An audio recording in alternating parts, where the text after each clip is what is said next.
À quelques semaines de l'arrivée du pape François en RDC, une messe d'action des grâces en mémoire du pape émérite Benoît XVI a été dite ce samedi en la cathédrale Notre-Dame du Congo en présence des présidents de 2 chambres du Parlement, du Premier ministre, des membres du gouvernement et d'autres personnalités politiques et religieuses. Alors, en l'absence du cardinal Fridolin Ambongo, la célébration eucharistique a été officiée par le nonce apostolique.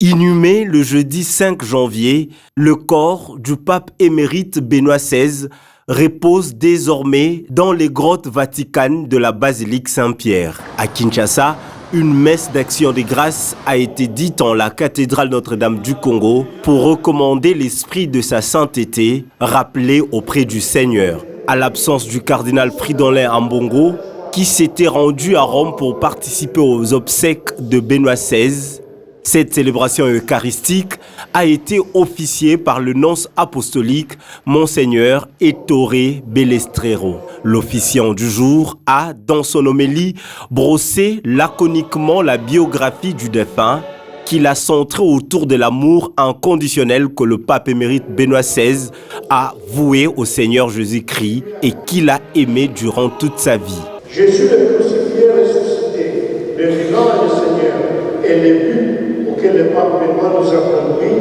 en nous prenant par la main. Son unique ambition aura été celle d'inviter tout le monde à mourir une ferme assurance dans le Seigneur, à se confier comme des enfants dans les bras de Dieu, avec la certitude que ces bras nous soutiennent toujours et nous permettent d'avancer jour après jour, y compris au milieu de la famille.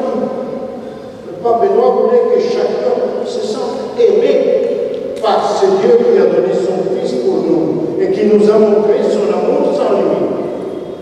Cette messe a également connu la participation du président du Sénat, du président de l'Assemblée nationale et de plusieurs autres autorités de l'État. Fervent fidèle catholique, le Premier ministre Jean-Michel Sama-Lukonde avait tenu de joindre par sa présence à cette messe son suffrage à ceux de la grande communauté ecclésiastique congolaise pour un repos éternel en faveur de Benoît XVI qui a servi Jésus-Christ avec dévotion durant toute sa vie.